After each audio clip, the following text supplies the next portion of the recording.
Welcome to the On Assignment podcast, where we help men level up as leaders. I'm John Harvey with my co-host, Will Durlick. Today, we're going to discuss what is pretty much the question that I get the most from younger guys, and that is how do I balance my work, life, burden, schedule, all of that, right? How do I come to a place of balancing work and family and all the different responsibilities I have? That's the number one question I get from young guys. Oh, I bet. Yeah, so we're going to talk about that today. So how does a man lead through the daily demands on their time and attention and successfully do that in the different areas of his life, right? It's a challenge to do. I don't think that there's an easy answer to that, but it's important that we apply ourselves to always working to be effective in the way that we lead through the demands on our time and attention. Yeah. So with that being said, Will, what is it like? You're in your late 20s, you're a husband, a father, you got your work, all the stuff going on. So what does that look like for you kind of in the context of your daily life? Yeah. So, I mean, first and foremost, I'm a child of God. So that takes time out of my day to really prioritize that and get in the Word, spend time with Him in prayer. That's important. I could not do anything else without that. Next, I mean, I'm a husband. So I got my relationship there with my wife. We have 2 kids, 2 toddlers, 2 under 2. And man, oh man, it's an absolute blast, but that requires some time, some patience, and some parenting, and some discipleship there for sure. And then being a firefighter, that's my trade. And so every third day I'm at the firehouse, and that takes me away from my house a third of the time. So for 24 hours a day, I'm there on shift. So that takes a toll, pulls me in a different direction. And then we got this podcast that we're trying to kick off and be a part of this mobilized man and prioritize helping men kind of figure out like today what their daily grind will look like and how to be successful, how to lead successfully. And then also I'm a general contractor, so throw that in the plate. I mean, there's a lot of things requiring my time. Right. And finding that balance, it's not really a balance. It's you're spinning plates, right? So it's a grind. It takes a toll. I mean, I think the first time I met with you, I think that was probably one of my questions was, John, you're a man of wisdom. You've been there, done that. How did you do everything? How did you make everyone and everything that required your time? How did you prioritize and execute in those areas? Yeah. And that's a process that, I think we're always in at whatever season or stage of life we're in, right? Like my life right now looks way different than it did when I was your age. Yeah. When I was your age, by the time I was your age, I had my oldest daughter was born. I was a couple years into the business that we'd started. I was probably about 3 or 4 years into the construction business that I'd started. And just probably about 4 years into marriage, was growing as a leader in the community and at the church. So there was a lot on my plate, and it was pretty overwhelming at the time.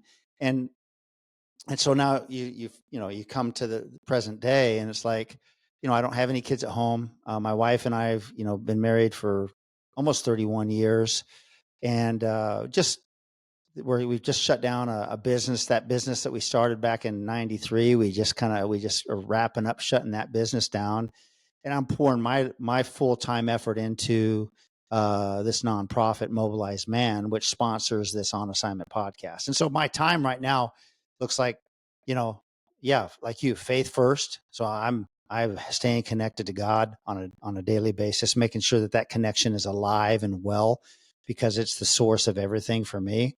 And I need that connection, right? So my faith, number one, right? So then I got to connect and take good care of my wife. I still got to be a dad to my kids. They're adults now at different stages. I got grandkids, a couple grandkids. Um, so life looks different, but there's still that same demand on my time and my attention. And it would be very easy for me to maybe go the opposite direction and begin to take fewer and fewer responsibilities on because I've got a little bit more margin now and start living the easy life, right? Mm-hmm. Start taking more time off, start doing things that aren't necessarily pointing me in the direction of successfully fulfilling my assignment on my life. And so, whether you're at the end of the spectrum where you're like just starting to ramp up and get all of these responsibilities and these challenges in front of you, and you're starting to spin more and more plates, or whether you're kind of winding things down and the temptation would be to not have any plates to spin, you've got to decide how you're going to spend your time and your attention on a daily basis. And so it's important that we learn how to do that because we're called to do that, right? How are we as men called uh, to live our lives? We're called to be men of responsibility, men who are able to bear a burden, Yeah. men who are able to fulfill the purpose and plan that God has on our lives. Mm-hmm. And so the challenge comes in to being a young guy. Let's talk to the young guys right out there right now, the guys in their late 20s and their 30s. The challenge is really you go from being a single guy who's either in school or working, and you've got yourself and your work, let's say. Yeah. Right. And then you add to that dynamic a relationship. You start dating somebody, right? And you've got a girlfriend who becomes a fiance. And then next thing you know, you're a married guy, right? And so now Yeah. you've got yourself, your wife, and your work. Just adding responsibility. Yeah. Yep. Yeah. It's starting to actually make more of a demand on who you are as a man, right? Mm-hmm. And it requires different levels of wisdom and different levels of decision making. There's more dynamics to the decisions you make. You've got to really consider your wife and her as a priority in your life and in your decision making. And so you're beginning to be stretched in your capacity there. Yeah. Then you throw in your first kid, and that's like a shock wave to the system, right?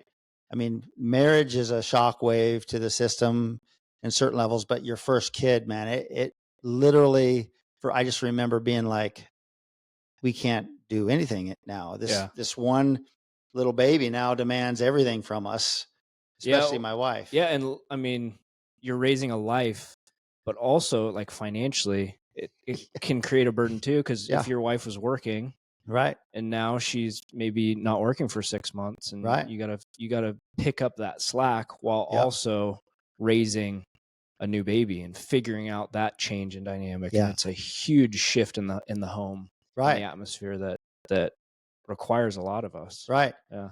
And you're beginning to be tested in ways that you've never been tested before. Yeah.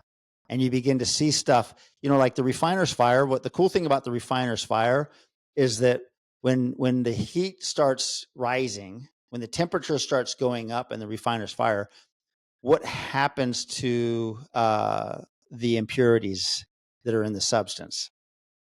What happens to those things? They actually start rising to the surface. Like when they purify gold and silver, what they're doing is they're heating it up so that the purification process can happen in that refiner's fire. You're refining that product. Yep. It's becoming more and more pure. Mm-hmm. And so the refiner's fire of a first baby is like you begin to see the impurities of start to rise up. Your own selfishness start rising to the surface. Oh yeah. And you're like, where did that come from? All I want to do is go out and hang out with my friends and watch a football game, right? And good luck. Yeah. All I want to do is be able to go to a restaurant and have a normal dinner with my family. And it's like, good luck. The baby will demand everything. Yeah. Well, your family, you're a family now. Your wife's going to demand some more things from you. Your baby now is.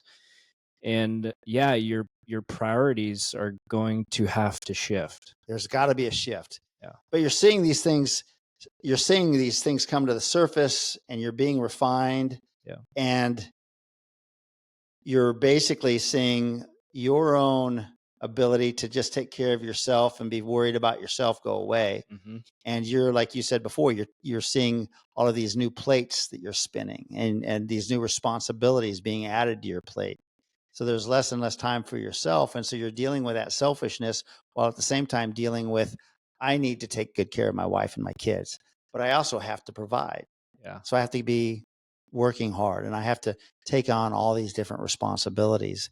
And so that being said, how does a guy grow into that successfully and be able to successfully navigate the daily challenges of spending time with his wife and his kids, but also the demands at work, and also not letting himself get out of shape, at a fitness level, Mm-hmm. but also taking care of his faith and leading his family in the faith. And so all of those things can be pretty overwhelming, especially because you're entering new territory. You're beginning to navigate a new place in life that the demands are putting a lot of pressure on you. And I think that's why I get that question so much from the younger guys, is because it's new territory, and it's like, I don't feel like I've got the capacity to do everything that needs to be done, because I'm limited to the time that I have, a 24-hour period in a day. And I've always been able to get everything done pretty easily, but now I can't.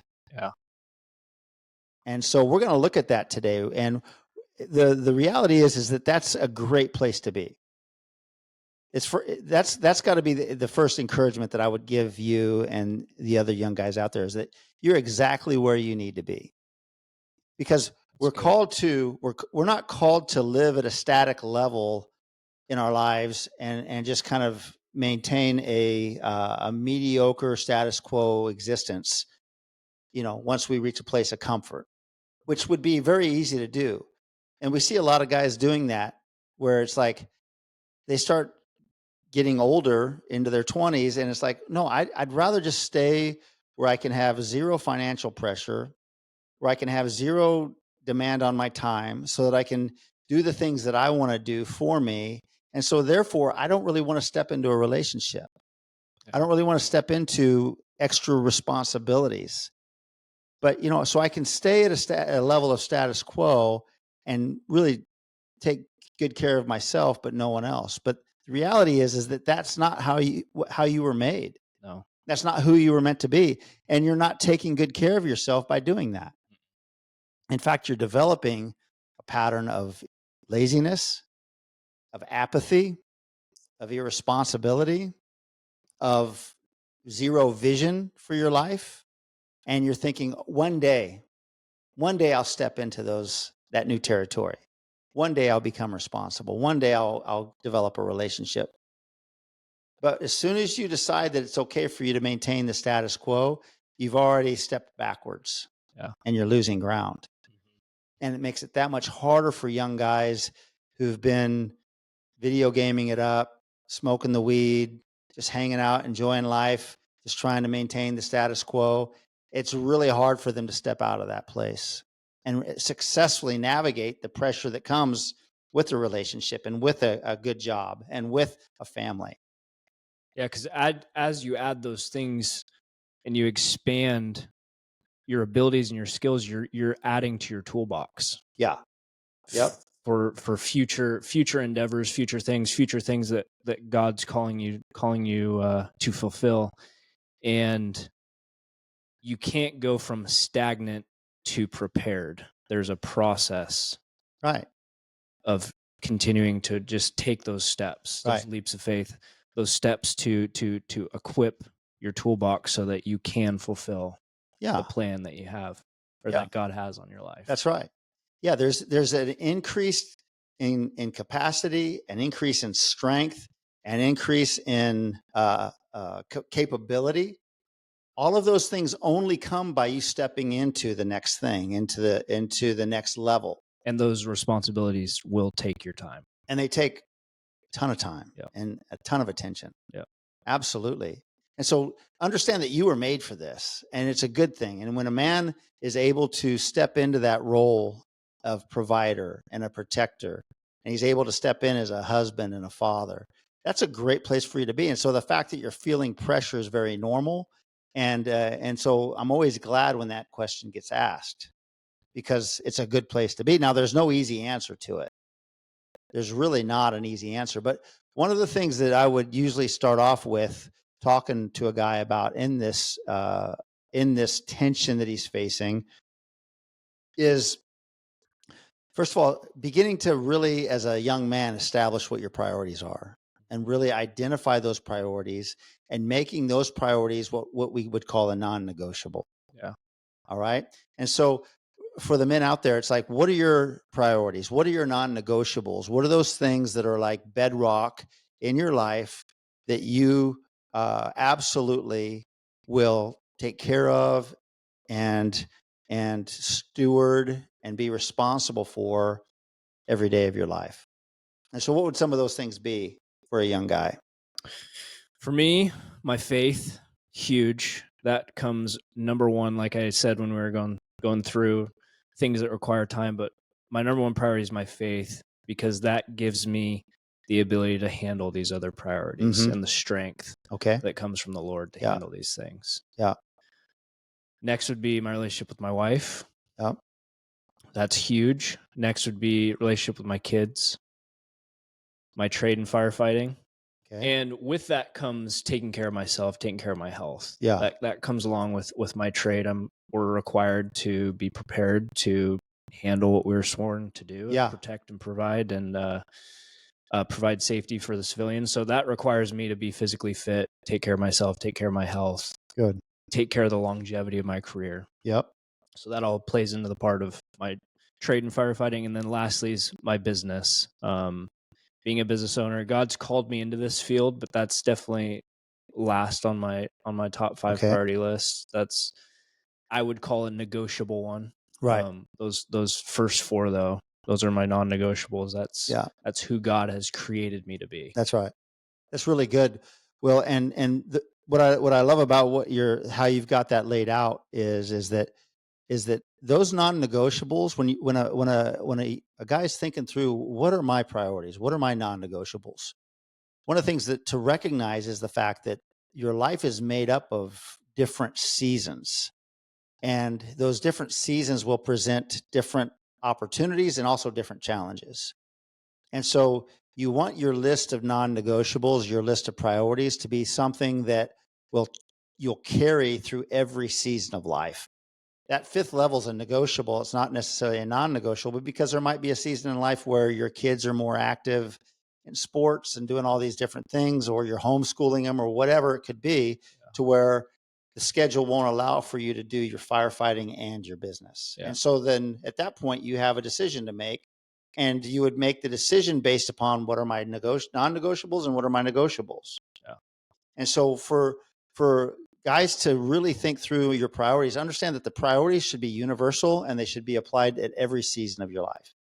So the same priorities that a young guy should have at age 25, he should have at 55, right? And it's interesting because some guys may be like, man, I don't know about having my faith as a non-negotiable. I mean, my faith kind of comes and goes, or maybe I'm not really motivated, or I don't really understand why that needs to be number one priority.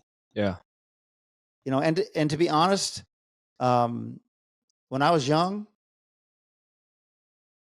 there was a point in time where my wife had to kind of drag me to church. Mm-hmm. And I wasn't so excited about my faith during those times. And so at that point in time, I was more worried about providing for my family. I was more worried about like just showing up at work and building the business and taking care of my wife and my daughter and those types of things. But early on, I was so consumed with those things that my faith kind of dropped down that list. And it was like, yeah, I was an attender at church. Like, I went to church on Sunday mornings because that's what I knew I needed to do, and I wanted my family to have a lifestyle and a culture that reflected the values of Christianity and what God had done. But I'd lost sight a little bit about having my faith as the number one priority. But then I soon and very quickly began to realize, and this is where this tension comes in. And some of the guys listening to this podcast right now may feel this even right now.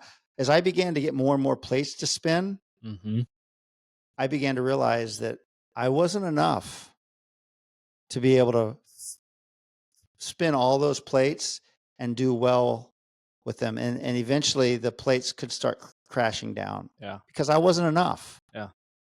And so I love how you're like, as a young guy, you're like, man, my faith is priority number one, because without your faith in place, if you look at it being as the top, it's actually the foundation. It's the base on which you build everything, is your faith.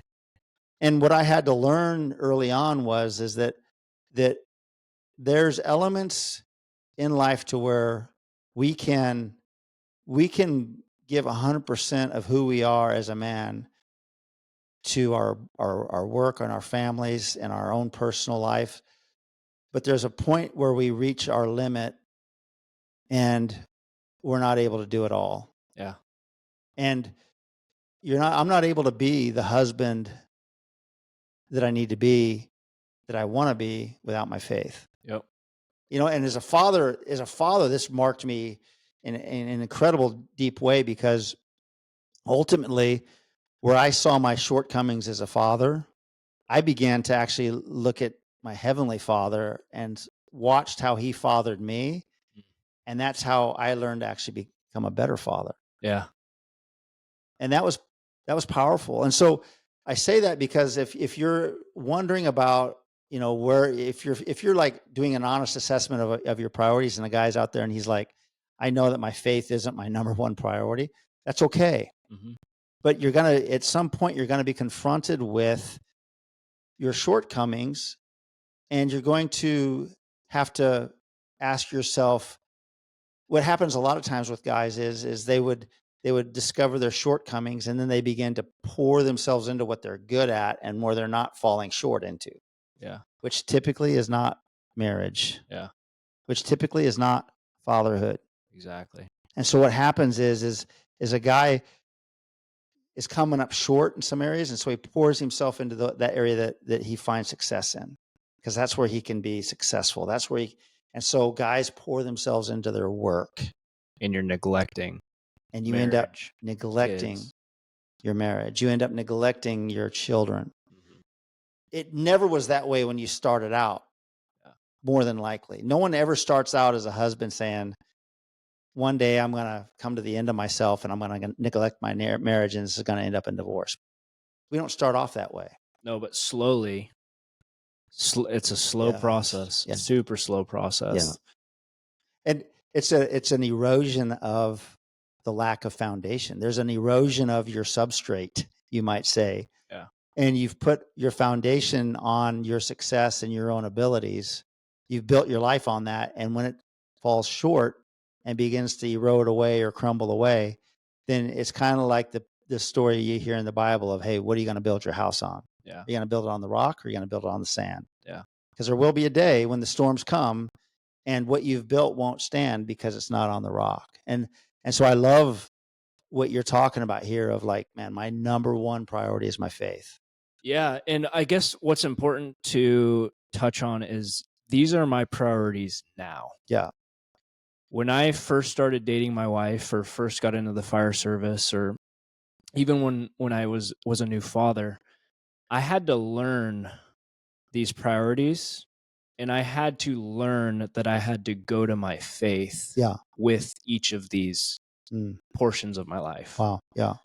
So it was a learning process, just like you. There was a time where your wife was dragging you to church. Your faith wasn't number one, but there's also a breaking point in each and every one of those other priorities, that if you're like what you're saying, if you're doing it all on your own, you're going to break, you're going to crumble. So there was times where my faith wasn't number one, and you do hit a breaking point, And I have to go to my faith now in each and every one of those areas. If there's something that comes up in my marriage, I have to go to my faith to get the strength and the insight and the wisdom, and really just that relationship pours out into my other relationships. Yeah. And it's an overflow of that. If I didn't have the relationship with my father, the relationship with my wife would not be what it is today. And we had gone through struggles in my relationship with my kids. I would not be the dad that I am today without going to my faith and leaning on that and having that as a foundation. And even with my work, the stuff that I have to process that I see in the workplace, that there's no way I could do it moving forward without leaning on the Father and his help. So really this is where my priorities are at now. And if your priorities aren't there, just understand it's a process. Yeah. And through that process, my foundation has become my faith. That is number one priority. That's right. Yeah. And so for a guy that's out there who's like, man, my faith is not my priority, but I do see where I'm falling short, and I'm not growing like I need to grow in order to be the leader and the husband and the father that I really want to be. There's this crazy part of faith, right? Where it's like you step into something without being able to understand it all, without being able to necessarily see anything tangible. But there's actually a point where God is speaking to you and drawing you to himself, and he's saying, hey, I'm here for you. All you got to do is trust me. All you got to do is trust me with your life, with your future, with your family. And as we respond to that inner voice that we hear, you will hear it. God, every person is confronted with that point of decision. Yeah, he's pursuing you. He's pursuing it. Yeah. And I love the picture of Jesus knocking on the door of our hearts, right? And there's this point in time where there's moments where we're confronted with our own shortcomings, our own failures, our own inabilities. There's maybe a troubling situation, challenging circumstances, or whatever's happening in your life. But there's these points in time where all of a sudden you're like, I think God's trying to get my attention. And the Bible uses this picture of Jesus knocking on the door of our heart. And he's patient, and he's consistent, and he's pursuing us. And the door, though, that we see this picture of is actually not a normal door, but it's a door with only a doorknob on one side of the door. So it's not like a normal door, but it's actually a door with a doorknob on one side of the door, and that's on your side. And so when you're confronted with that place of like, I'm not enough, and I don't like the direction I'm heading, and I feel like God is speaking to me. He's calling to me to trust him, to trust in Jesus. Then at that point, all you have to do is open the door for him and say, okay, God, I need you. I recognize the fact that I'm not enough. And the beautiful thing about God is he comes in, and he doesn't come in a way that brings condemnation and guilt. And he comes in, and he basically, he forgives us of all the wrongdoings that we've done. Yeah. He comes in and he cleanses us. The Bible says he washes us up from all the filth from what people have done against us, the sins against us. Yeah. And then not only that, but he gives us a new identity. We're no longer an orphan on our own, trying to make it on our own, begging for bread, just trying to survive from day to day. But he brings us in, and he adopts us as sons. Yeah. And you're gonna, as a father, how you treat your children. You know how you treat your sons and your daughters. And so being able to live your life with the demands of life and the challenges of life, but knowing that your father and you are are in a good relationship, and that you're connected to your Father, and that you're going to the Father wants to bless you, and he wants to pour out his favor on your life, and he's going to be there to help you. He's going to give you wisdom when you need wisdom. Yeah. He's going to give you grace when you mess up. He's also going to challenge you and give you opportunities to step into new levels of faith and opportunity. But he's also got a purpose and a plan for your life. Yep. And so living at that level of where your faith is like a top priority in your life, man, I tell you, it's so good. God is so good. He is so good, and he's faithful to help us. He's faithful to walk with us through all of the challenges we face. Yeah, and knowing that he's there to catch us, there's so much freedom in that. Like Yeah. when you're trying to do everything in your own strength, your own might, your own ability, when you fail, it's like there's so much weight to it. And just knowing that he's always there to catch us, even when we feel like we've failed in something. Right. He's right there with us, right by our side, speaking into us. Mm-hmm. And he has a plan for us. Yes. Even in that moment, he's going to turn whatever's going on for good. Right. He's going to turn it on its head. That's right. And in that place of having this foundation in our life, this rock that we're building our life on, we can build from there knowing that no matter what storm comes, we're going to be okay. Yeah. No matter what challenge arises, no matter what obstacles we face, we're going to get through it. Yep. He's giving us everything we need. God doesn't call us to live a life that he doesn't give us everything we need to accomplish it successfully in. Mm-hmm. And so there's incredible hope in that. There's incredible strength in that. And that's exactly what we need as men stepping into all of these new areas, right? And so we are able then to begin to define our priorities based upon who we are, based upon what God's called us to do. And so for you right now, your priorities are your faith, your marriage, your family, your health, your your ability as a provider. And from there flows the balancing of your work and your home life. And there's really no balance to it. It's more of a flow. Yeah.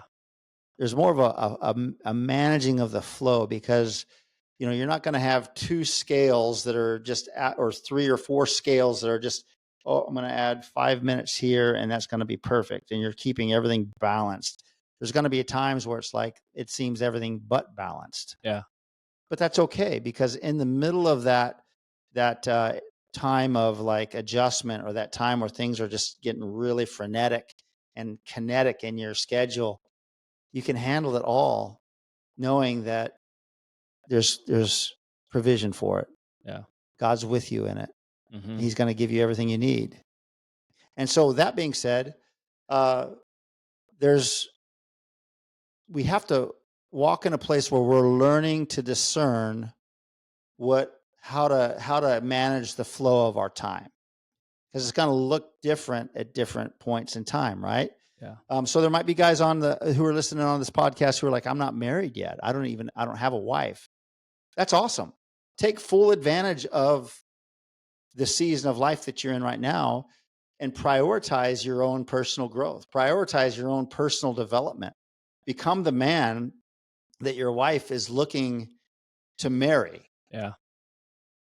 And so that means that you're going to prioritize and execute your ability to provide. Yeah. You're going to learn, you're going to take a job on, you're going to learn to do that job well. Maybe your job that you want to do requires a degree. You're going to go to school, get a degree, and you're going to apply yourself towards growth. Yeah. You're going to apply yourself towards growing in your faith. You're going to dedicate yourself to the word and to prayer and to volunteering at the church and being with other brothers who are encouraging you and walking you and developing those relationships. You're going to prioritize your fitness and your health, so that the woman that you attract is attracted to you. Yeah. Right? So the point is that because if you're a single guy, doesn't mean that you've got all this extra time just to devote it to playing video games and just living life for yourself. You're actually living with a greater purpose. Yeah. And your priorities are still very much carrying you into the next season, right? The burden of study and learning and growth when you're single, they just transition right into learning and growth and development when you get into a relationship. When you're doing the same thing because you've taken on responsibility and the burden of that responsibility, and you're carrying it from season to season in your life. Would you recommend that guys in that season, they're not married yet, they're either going to school or they just got a job, base their current priorities off what their future priorities will be? Is that a good place to put your mindset, at least? Is like, I know that I want to be married, I know I want to have kids, I'm going to do what I can do now that I have the time to devote to my job and my career and develop these skills and skill sets and my faith. Get plugged into a church. Get plugged in with a community of men that have similar values, similar visions of where they want to be. What does a guy need to have in order to look forward into his future like that? What word he needs comes to have purpose? He has to have purpose, right? He has to have vision. Yeah. And men who don't have purpose or vision are lost. Yeah. And that's where we see so many men today. I'm not putting condemnation on any guy who's listening to this, but if you are not living your life with purpose and vision, then you're going to take the path of least resistance. Mm-hmm. You're going to live for today and live in the moment, and you're not going to build for the future. So what you're saying is young men, live with vision. Yeah. Understand that there's an amazing woman that God has for you out there as a wife. Understand that very possibly there's children in your future, and you're being developed now to become the dad that those kids need. Yeah. And so, yeah, absolutely. If you're a young guy, build a big vision, dream big, pursue your finances, pursue your development, pursue your growth, pursue your fitness, your health. Learn to follow God with all your heart. Yeah. Lay your life down. What if he calls you to the mission field? What if he calls you to do something radical in that time of life? Do it. Do something radical. Have big vision. Dream big. Step into those things, because what happens is that you step into those things, and with that vision and that purpose fueling you, and you go from being this young, immature boy to becoming a man. Yeah. To becoming someone who's got capacity, capability, strength from the way you've chosen to live your life. So absolutely, a young single guy, don't live for the moment, don't live for today, but look to what God has for you tomorrow, and build your life for the vision that he gives you, because he's got a purpose and a plan for your life. Yeah. Yeah. And keep all aspects in mind: the marriage, the family, the finances, the career. Keep all of that in mind. Yeah. Because if you let one of them slip, God will give you a way out, but there's going to be a lot of learning involved. Yeah. So if you slip up financially, you get married, you get kids, you're going to have to deal with that consequence in the future. Yeah. Yeah. You have to be broad scoped in your vision, right? Mm-hmm. You can't just be singularly focused and just work on one thing, because there's a lot moving forward in your life. But the great thing is that by stepping into these levels of responsibility at a young age, at a season where you're single and have time and availability to do these things, that you're, like we said before, you're learning to bear a burden and do it well. Your capacity is growing. You're getting stronger. And so the next phase is not nearly as much of a shock to your system as it would have been if you're a slacker playing video games and not doing anything, living in your mother's basement, as they say. If you're in that condition, and then you all of a sudden jump into a relationship that looks like it's going towards marriage, you're not ready for that. Yeah, that's good. Yeah. That's real good. Yeah. So that priority of faith is huge. Having vision, understanding that God's got a purpose for your life, creating that vision, dreaming big. That's amazing. What about the guys that? So we talked to the guys that are not married yet. Mm-hmm. What about the guys that are married? They have kids. Should they still have vision? Like, say that their life maybe doesn't feel like they're walking in their purpose and their plan. Mm-hmm. What can they do, like today, Right. to move forward towards a life that they Yeah. want to be? It's like there's some challenging stages of family development for Yeah. men where you're like, I can't really do much for myself because I'm always doing for my family. Mm-hmm. And so it can feel like you're giving everything away for everyone else, and life can lose its excitement, or that adventure piece is like, my adventure is being able to get my kids in bed by 7:00 so that me and my wife get a couple hours before we go to bed. Hey, that's great. That's fantastic. My adventure is, bath time went great. Kids are tucked in. No one threw a tantrum. Yeah. And it was a peaceful night. That's like, the best, right?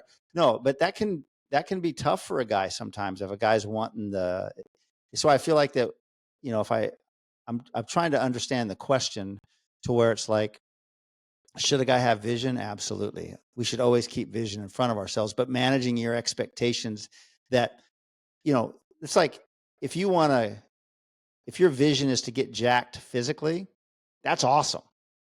Be a physical specimen, be strong as an ox. That's amazing. But you know what it takes to get there? Work. Yeah. Time. Consistency. Yeah. Monotonous, going through the motions, showing up every day. You'll get the end result and you'll accomplish the vision, but it's not always exciting. It's not always something that's like, where you're just fired up about it. It's like, no, it takes a lot of work. Yeah. I think those guys need vision as well, and they need to dream big and create some sort of a roadmap with a destination of where you want to be. That's right. And I think that's where it all starts. Yeah.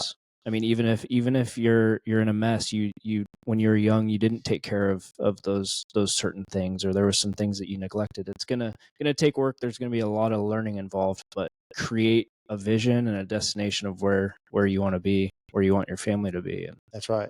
Yeah, don't give up hope. That's a big thing. Don't ever give up hope that you're going to have a great marriage. Don't ever give up hope that you're going to have a legacy that lasts with your family. Don't ever abdicate that hope, right? And so understanding that you have to take an honest assessment of where you're at, figure out where do we want to go, and what adjustments do we need to make to get there. That's a big part of that process. And so, but for those guys though that are in that position where it's like, I'm married, I got a family, I'm not necessarily heading where I want to go, but I'm not necessarily heading somewhere where I don't want to go. It's like, okay, let's begin to look at where you're at with your priorities, and understanding that this is an amazing season of life. Time is your number one asset. Yeah. And all you have is today. And so when you begin to think about, my life's boring or unexciting, or, I've made too many mistakes and now things are hard, understand that you only get today. And so this is kind of a carpe diem type of a thing where it's like, but you got to seize those moments. You only get this time with your wife and kids just at this moment when they're this age. Yeah, like what you're talking about, bath time or bedtime might seem like a drag, but you don't get that forever. I would love the opportunity to tuck my kids into bed at night again. Yeah. That was the best time. I mean, but it was also nights where I was like, oh, Monday Night Football's on. The game's just hitting the, that third, fourth quarter. Do I really want to? We didn't have DVRs back then. It was just like we didn't have replays or, like on YouTube or whatever. It was like, there was a sacrifice that needed to be made. Such a sacrifice. Yeah, right. But you actually had to like make a conscientious effort to say, hey, it's bedtime for the kids. I don't care what's on the TV. I don't care how tired I am from work. I'm going to go tuck them in. Yeah. And now I'm so glad that I did. But in the moment, it was like, oh, and so you're making decisions in the moment that are leading you in the direction that you want to head as a man, as a leader, as a father, as a husband. And so understanding that these priorities will drive that decision making. Why? Because my family is a non-negotiable. Yeah. TV is very negotiable. Yep. Entertainment, absolutely negotiable. Get it off my plate if I can do something different. Right. Yeah. And so really being able to establish that set of priorities in your life where it's like non-negotiables, negotiables. And that's how you begin to make decisions. Mm-hmm. If your marriage is suffering right now, that needs to be given extra time and attention. Right? If your children, if you feel like, man, I've been working a lot and I have not been able to hang out with my kids as much or be around, as much, I've not been present, make some shifts, make adjustments. Yeah. You can't just keep plowing through and hoping that things work out. You've got to make adjustments based upon what you're seeing in your honest assessment of your life and your family. Yeah. Right. And so those priorities, though, that should help, because it's like if your work is prioritized above your marriage, then you're going to give the extra time. That's what you're going to cheat. Exactly. You've only got so much time. And so you're always going to cheat to what you're making as a higher priority. Yeah. Prioritize. You're going to cheat towards that thing. And so if you're going to cheat somebody, you're going to put your time towards your work and you're going to cheat your marriage. Yeah. I think that's why figuring out the order of operations too, of how you tackle your priorities is important. Because, I mean, there's times where there's multiple areas that need attention. Yeah. And you got to prioritize and execute. Yep. Which one's most important to me? Yep. And I need to tackle that one first. Yeah. And then as that one progresses, I need to tackle the next one after that. That's right. And it can be hard to do. And I mean, everyone's situation is different, but prioritizing and listing them out is extremely helpful. It does. In those moments. It does help. It helps you make a solid decision. It's also one of those things where you're learning to discern. Mm-hmm. You're actually learning to discern. You're actually feeling something that may be intangible. Maybe there's a tension in your marriage, or maybe there's something going on to where you're like, this isn't right. This isn't like how I want to build things. And you've got to pay attention to what you're discerning. The discernment is something that you're picking up that is like a something in your soul. Like, man, something's not right. Something's off. Yeah. And beginning to address that. So this ability to learn to discern is an important part of learning how to lead through the demands on your time and your attention. Because if you're discerning that your marriage isn't going well, you have to be very careful in that place. You've got this vibe, right? Yep. Things aren't going good. What is the natural tendency for a man when things aren't going well? Retreat, go away. Yeah. Disconnect. Yeah. Yeah. Like we talked about before, I'm going to feel this tension here. I'm discerning that something's off, but in that place, I'm going to go towards the path of least resistance for a man, which would be to disconnect and to pursue that which I'm successful for. Yeah. Guys who get divorced with their wives as soon as their last child graduates from high school aren't getting divorced because at that moment things are bad. They're getting divorced because they did not make adjustments 15 years before when things started to get difficult. Yeah.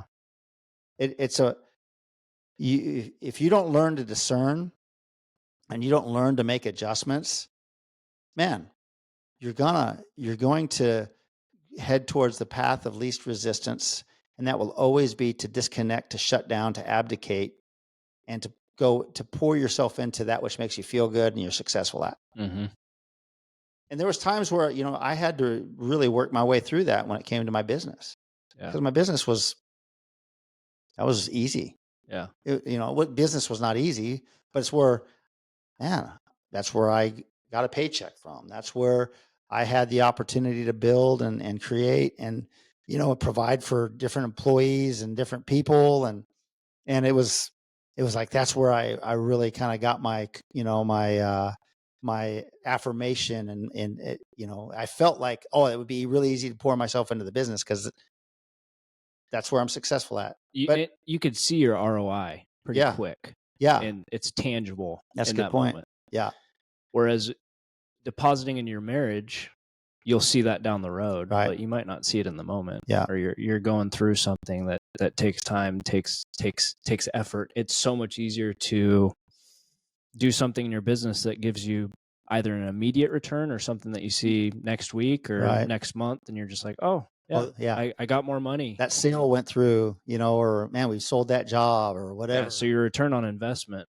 in that area That's a good is point. easier. Yeah. And as men, it's harder for us to invest in the marriage, probably because sometimes it takes time and effort to see. Yeah. And so that's why you always have to have in front of you priorities. Yeah. Your priorities, as you're discerning what's going on and you're like discerning something's not right here, you want to avoid the path of least resistance and you want to actually do what's right. Yeah.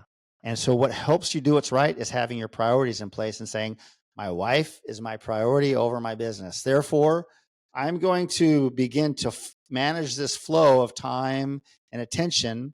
And I'm going to begin to, hey, I need to pour some more time and attention into my marriage. Yeah. And so that means that at work, hey, I promised my wife a date night tonight. I'm leaving at this time tonight. I'm not letting anything get in the way of that. Yeah. And so I'm disconnecting from work and I'm connecting with my wife. Yeah. And there may be times where it's like your marriage is doing great and your business is suffering. And it's like, I need to give a little extra time to my business. And it's like, well, as long as it's not causing your marriage to suffer, you can manage the flow to where it's like, man, I need a few extra hours. I'm going to go in on a Saturday morning early and I'm going to get some more time in at work. Yeah. But it's not your it's not the pattern you're establishing. It's just what you're doing in the moment as you're discerning and you're learning to adjust. Yeah. And communicate that with your wife. Yeah. That helps a lot. Yeah. Hey, this is what's going on in the business. I'm going to need to go in on this Saturday. This is what's going on. Right. And I've learned communication is key in those. It's way easier to do that though if she's seen you make her a priority. Yeah. Yep. If you build trust and you build confidence in your wife that she's your priority above everything else, then when you say, hey, honey, I know that we had this going on Saturday. I need to make up some time for the work this week. What do you think about me going into the office early on Saturday? Whatever it is. I'm just putting that out there. So if she's confident that she's your priority, then yeah, it's a lot easier for her to say, yeah, absolutely. We can make an adjustment. We can adjust and go with that with that schedule for today, because I know that you always give me the priority. And so if you need to do this, I trust you in that. Yeah. So that being said, that the discernment piece though is one where it's like, I remember having to make adjustments in that as you manage the flow of work, family, your church life, your fitness, all of these different things. It's never a static situation for very long. There's this element where you're going to be making continual adjustments, right? And so there was this point in time where it's like our kids are young and we have our we have things kind of dialed in with our day-to-day flow. I've got work and marriage and things are, I got my priorities in place and things are going good. And then, we're having family night every Friday night. That was kind of our carved out time once a week to where we dedicated time to our family. What we had done for family night is we had invested in a membership to an athletic club. And so rather than going out and eating at a restaurant and spending money on restaurant food or a movie or something every Friday night, we were we were had to be real careful with our money, but we took the money to invest into this membership. So every Friday night we went to the club, and it was a blast. We'd swim, we'd run around in the basketball courts or the racquetball courts. I was able to get exercise. My wife was able to exercise. We had fun with the kids, so it was kind of a win-win for everybody, which was perfect. Well, then our oldest daughter gets a little bit older. I think she was probably in 4th or 5th grade, and all of a sudden, it's like you throw soccer into the mix, and you're like, we just got really good at doing life this way, and now there's a Tuesday night practice and a Thursday night practice and a Saturday game, and it's like, oh, we're going to have to make some adjustments. Yeah. And so again, if your priorities are in place and you're able then to keep those priorities as part of the template through which you make decisions, you make the adjustments. It's like, okay, well, hey, Brenda, can you take her on Tuesday? Because my schedule doesn't work for Tuesdays. I'll take her on Thursdays, and we're sharing the load, right? And then we're going to all go to her game on Saturday. But you're making those adjustments as they come, because there's always going to be adjustments to be made as your kids get older. And so learning that you're going to have to grow with your family, right? And not getting comfortable in a place where it's like, we just got so good at this, and then being frustrated that there's adjustments to being made. Yeah. It's like when you're playing a video game for date night tonight. I'm leaving at this time tonight. I'm not letting anything get in the way of that. Yeah. And so I'm disconnecting from work and I'm connecting with my wife. Yeah. And there may be times where it's like your marriage is doing great and your business is suffering, and it's like, I need to give a little extra time to my business. And it's like, well, as long as it's not causing your marriage to suffer, you can manage the flow to where it's like, man, I need a few extra hours. I'm going to go in on a Saturday morning early, and I'm going to get some more time in at work. Yeah. But it's not your it's not the pattern you're establishing. It's just what you're doing in the moment as you're discerning and you're learning to adjust. Yeah. And communicate that with your wife. Yeah. That helps a lot. Yeah. Hey, this is what's going on in the business. I'm going to need to go in on this Saturday. This is what's going on. Right. And I've learned communication is key in those. It's way easier to do that though if she's seen you make her a priority. Yeah. Yep. If you build trust and you build confidence in your wife that she's your priority above everything else, then when you say, hey, honey, I know that we had this going on Saturday. I need to make up some time for the work this week. What do you think about me going into the office early on Saturday? Whatever it is. I'm just putting that out there. So if she's confident that she's your priority, then yeah, it's a lot easier for her to say, yeah, absolutely. We can make an adjustment. We can adjust and go with that with that schedule for today, because I know that you always give me the priority. And so if you need to do this, I trust you in that. Yeah. So that being said, that the discernment piece though is one where it's like, I remember having to make adjustments in that as you manage the flow of work, family, your church life, your fitness, all of these different things. It's never a static situation for very long. There's this element where you're going to be making continual adjustments, right? And so there was this point in time where it's like our kids are young, and we have our we have things kind of dialed in with our day-to-day flow. I've got work and marriage and things are, I got my priorities in place and things are going good. And then, we're having family night every Friday night. That was kind of our carved out time once a week to where we dedicated time to our family. What we had done for family night is we had invested in a membership to an athletic club. And so rather than going out and eating at a restaurant and spending money on restaurant food or a movie or something every Friday night, we had to be real careful with our money, but we took the money to invest into this membership. So every Friday night we went to the club, and it was a blast. We'd swim, we'd run around in the basketball courts or the racquetball courts. I was able to get exercise. My wife was able to exercise. We had fun with the kids. So it was kind of a win-win for everybody, which was perfect. Well, then our oldest daughter gets a little bit older. And I think she was probably in 4th or 5th grade. And all of a sudden, it's like you throw soccer into the mix. Mm-hmm. And you're like, we just got really good at doing life this way. And now there's a Tuesday night practice and a Thursday night practice and a Saturday game. And it's like, oh, we're going to have to make some adjustments. Yeah. And so again, if your priorities are in place and you're able then to keep those priorities as part of the template through which you make decisions, you make the adjustments. It's like, okay, well, hey, Brenda, can you take her on Tuesday? Because my schedule doesn't work for Tuesdays. I'll take her on Thursdays, and we're sharing the load, right? And then we're going to all go to her game on Saturday.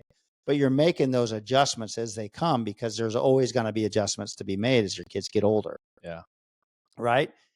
And so learning that you're going to have to grow with your family, right? And not getting comfortable in a place where it's like, we just got so good at this, and then being frustrated that there's adjustments to being made. Yeah. Yeah. It's like that.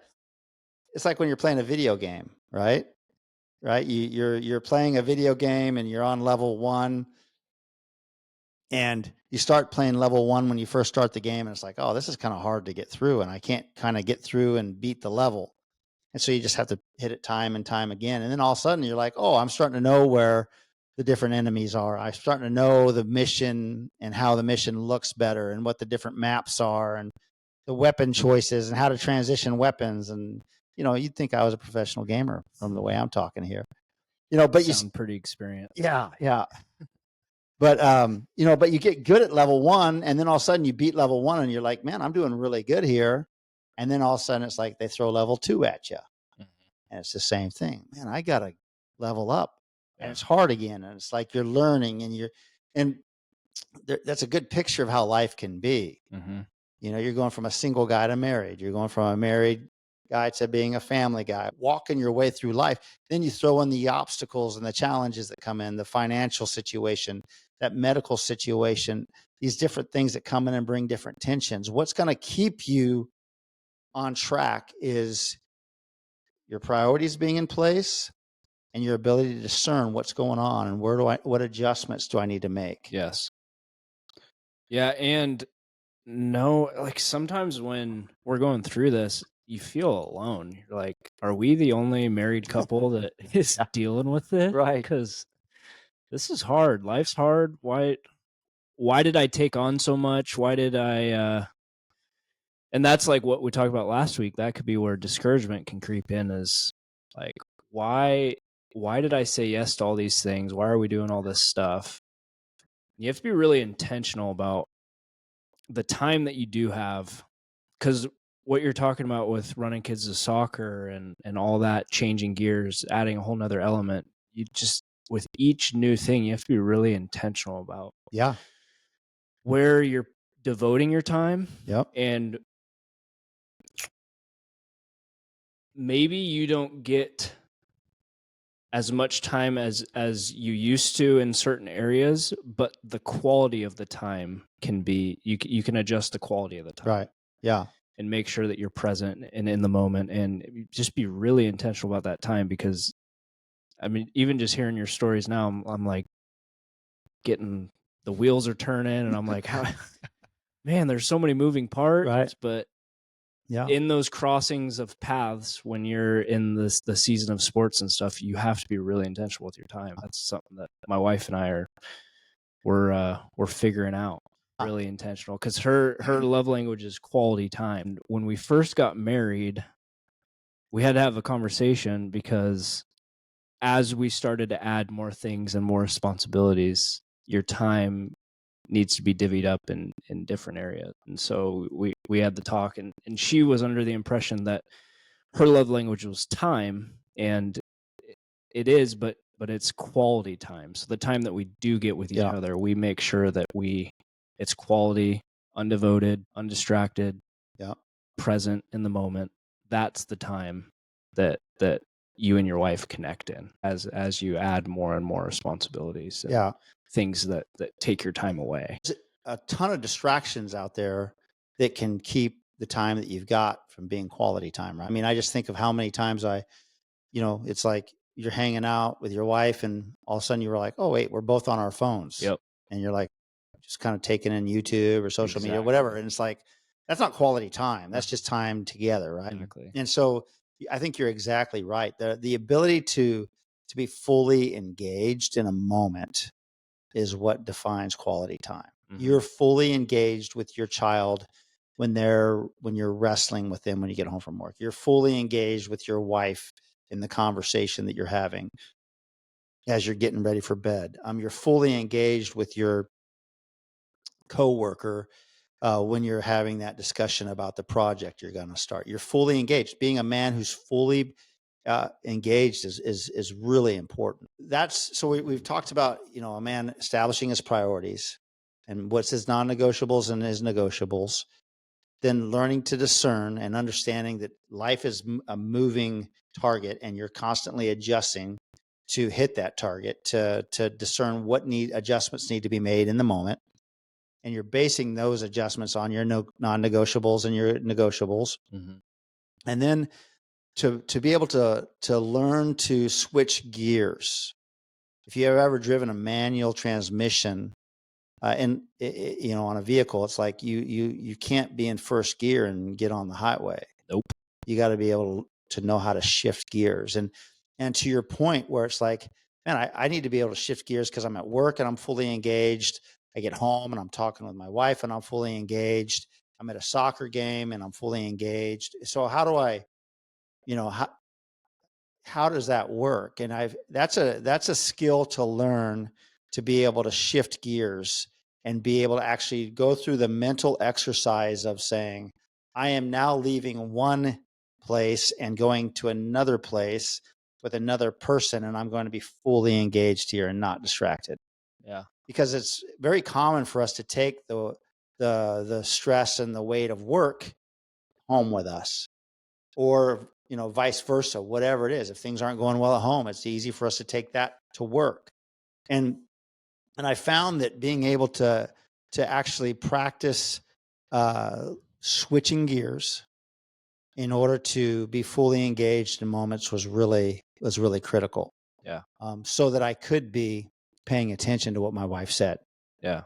To where I could be sensitive in the moment to what my kids need when they're gibbering or whatever, but my mind's not at work, but I'm home. It's like to be fully engaged in that moment is to be present. And so learning to shift gears. And so what are some things that a guy can do to help himself shift gears well, to not bring the weight of work home and the weight of home to work? And what are some ideas that come to your mind when we talk about that? I mean, it could be different for everyone, but I say have a routine. Find a routine that works. Yeah. And it could be different for everyone, but whether it's listening to music to unwind, or maybe it's running your day through your head on your way home from work, whether it's journaling really quick in your truck. For me, it's listening to some calm music and thinking about my day that I had. Okay. For me, it's a little different just because I have kind of two jobs.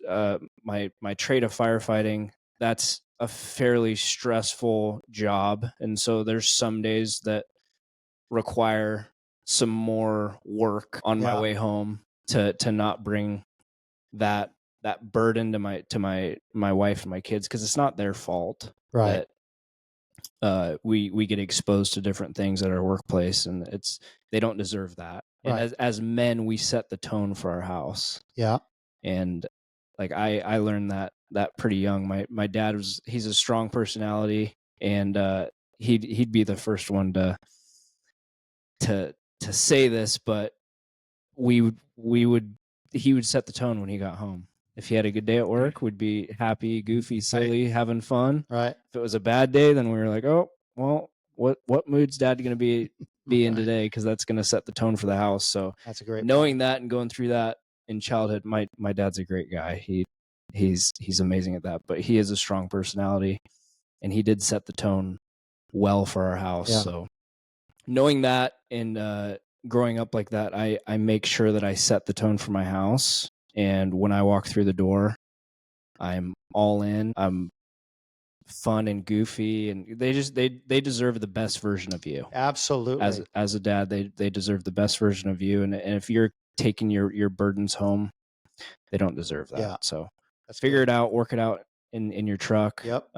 If you need to talk to your wife about some things or some serious things that happened during that day, don't bring that home to your kids, but talk about it at night when the kids go to bed. That's super helpful. If I had a Right. hard day at work or saw something hard, or she just wants to know where I'm at Right. work wise, Yep. we save that for once the kids go to bed. But I think the biggest thing is just finding a routine, finding something that works, Right. and it might change. Yeah. Maybe it doesn't. What used to work doesn't work anymore. Now you need to journal or do something. Have a process that you do. That's really good, Will. Absolutely. For me, the transitions were, to switch gears was to, on my commute home when I was working in the field and doing a lot of framing and concrete work, working in the field on my way home, I would write down anything that I needed to have ready for the next day. I'd write those things down. Yeah. And then I would reflect on the day, reflect on tomorrow, make sure that those things were settled, make whatever phone calls I needed to make. And then at some point in my commute home, I would actually go through the actual mental exercise of, okay, refocusing my attention now. It's like, where are we at home? Okay, what am I going home to? Okay, what does the evening look like? And beginning to, so that when I get home, I've already settled the day and I've settled tomorrow morning. And so I'm good to go for this evening. Yeah. And if there's things that are still like loose ends that feel like they're not tied up, they're going to have to take second place. And I'm going to have to, you're going to want to kind of creep up in your mind. I'm going to have to keep pushing them back because we have all the control over our thoughts. Yeah.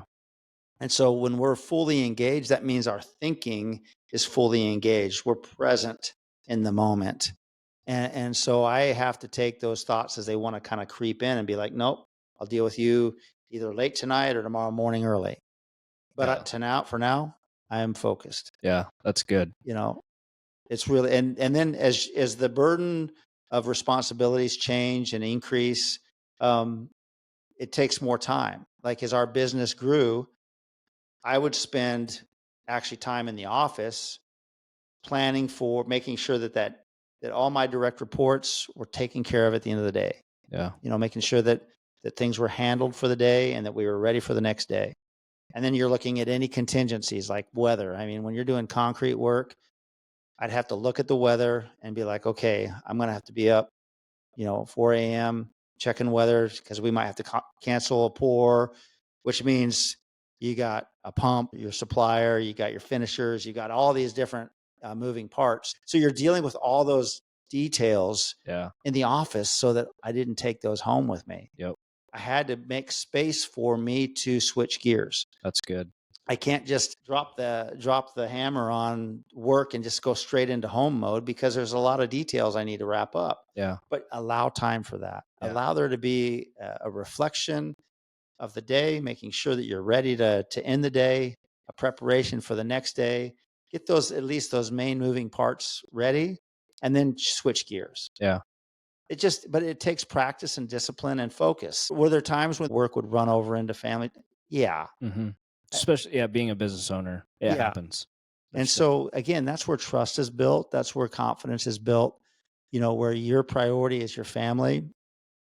On vacations, I made a point of when I was early on as an owner operator, vacations were hard because I was the only guy that the customers could call. Yep.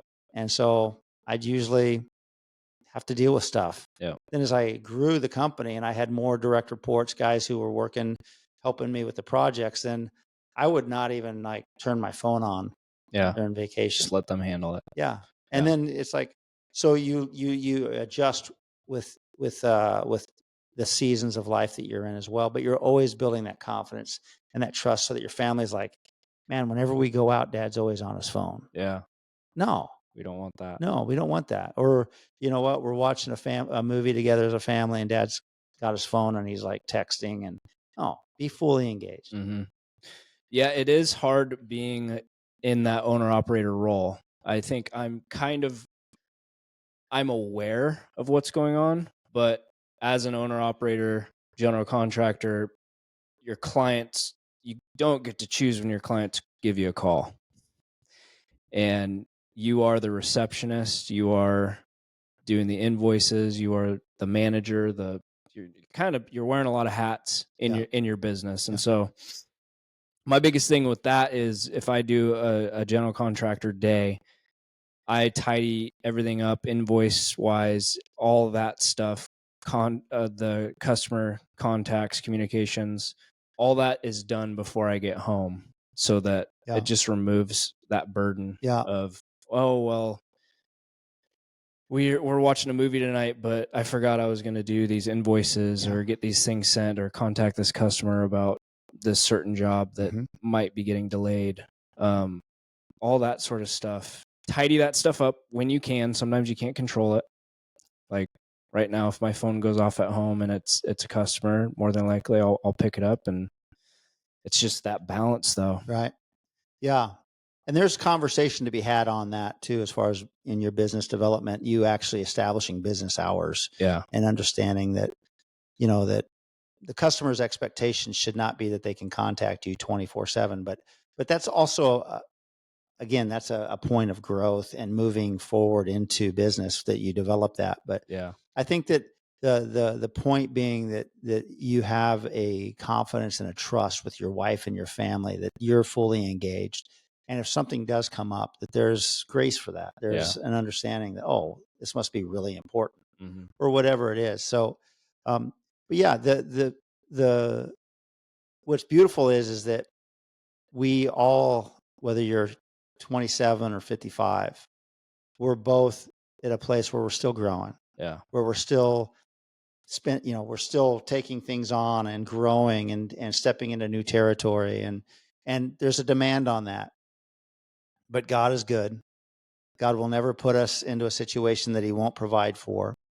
And he'll never put too much on our plate for us to be guaranteed to fail. Yeah. But we have to be wise. We have to use wisdom. And so taking the time, for the men out there who are listening to this, take the time to make your priority list. Yeah. And and those are your non-negotiables. You have to buy into that. You have to believe in those priorities, because when it comes time to make the hard decisions, that's what's going to guide your decision making. Yeah. Then you're going to learn to discern. You're going to learn to discern where you're at, whether you're 25 or 45. You're discerning, because life is always moving and developing, and you're having to discern, how am I spending my time? How am I really leading through the demand on my time and my attention on a daily basis? Yeah. And then you're learning this skill set of switching gears, being fully engaged with whatever you're doing, and giving the best of yourself to your family, the best of yourself to your business, the best of yourself to whatever it is you're doing, because you're fully engaged and you're taking care of these different priorities.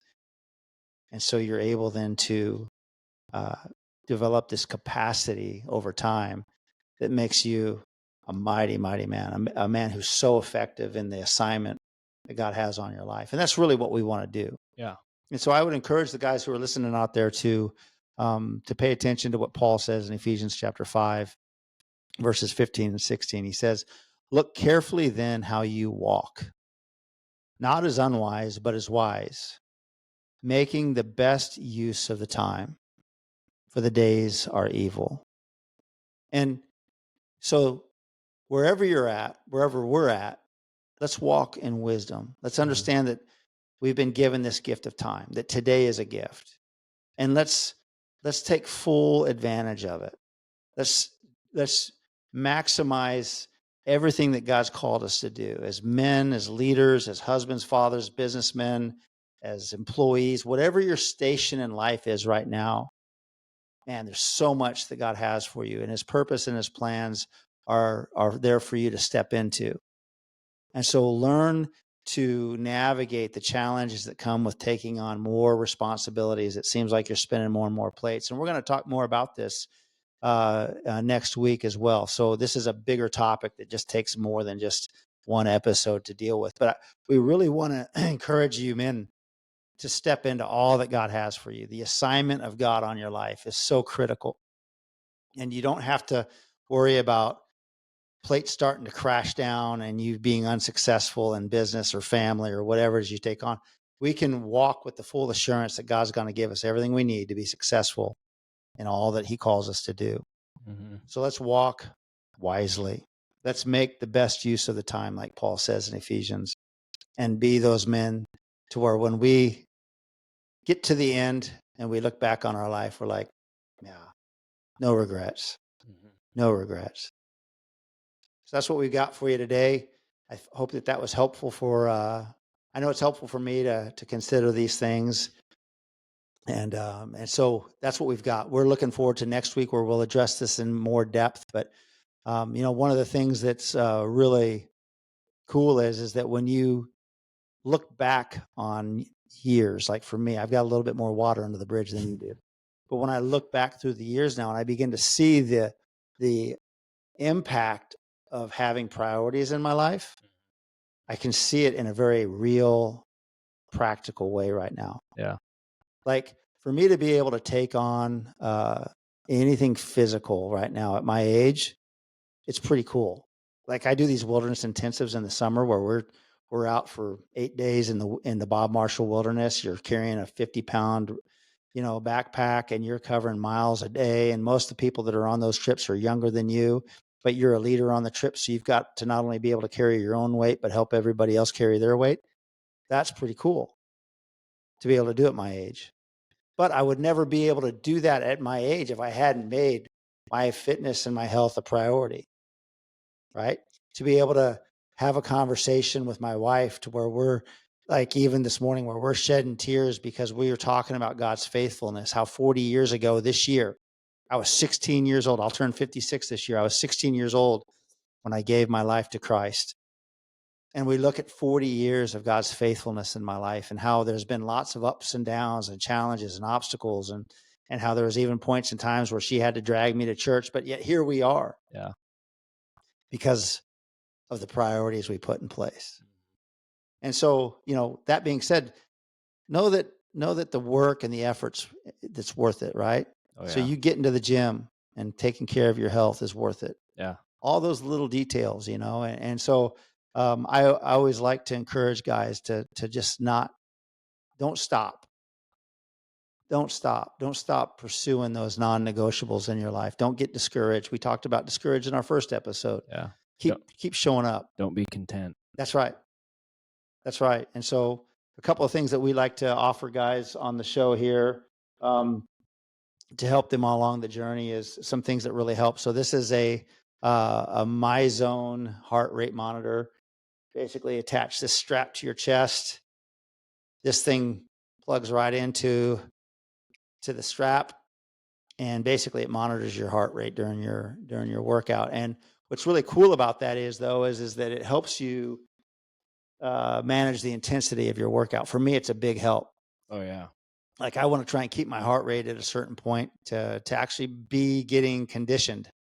Well, and the app that they use just seeing results, numbers, colors associated with what you're doing is super helpful. Yeah.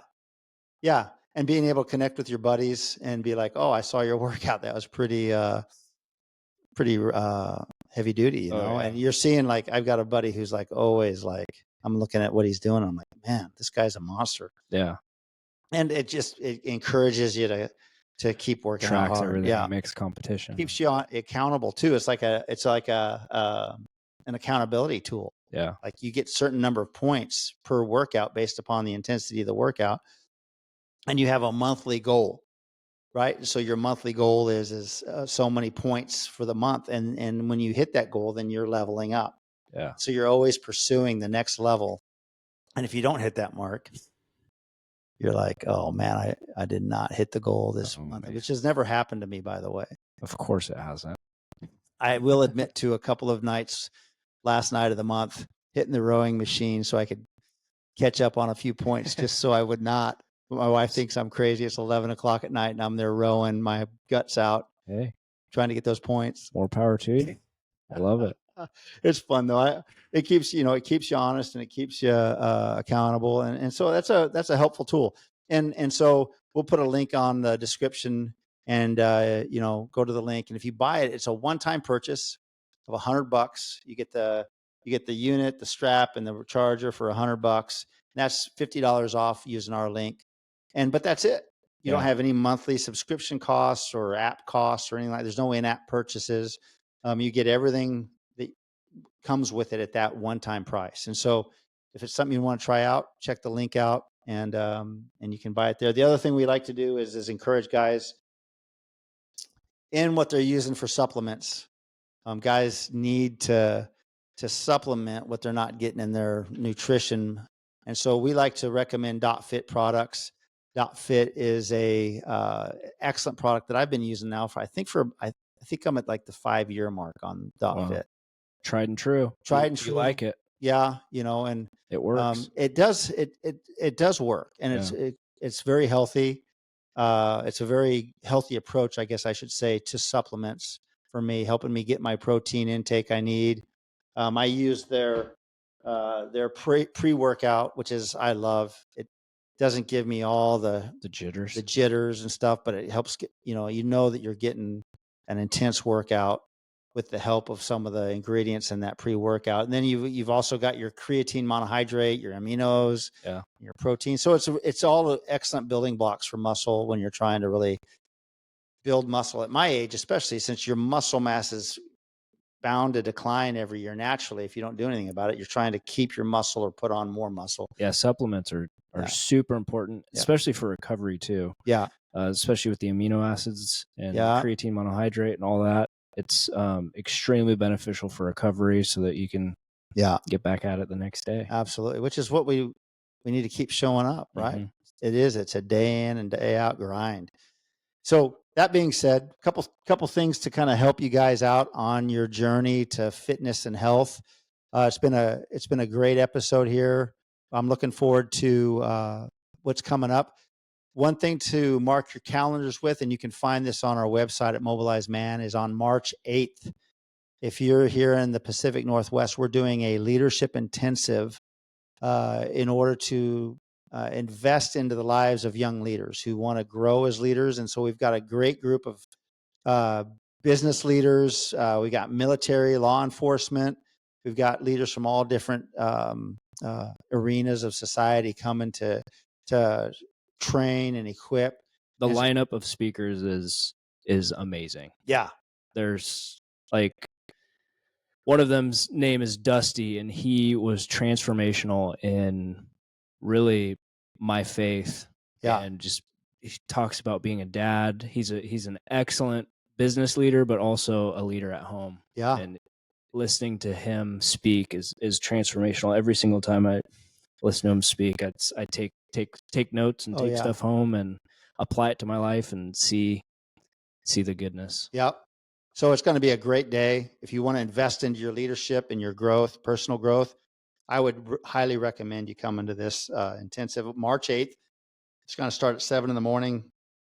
and go all day. And so we're looking forward to that. And so mark your calendars, check our website out on the events page, and we'll get a link. We'll keep talking about it on our next episodes as well. Yeah. But man, Will, thanks for your time. Great time today. And for all you guys out there, stay on the path. God's got great things for you. Yeah. Thank you, John. All right. Appreciate it.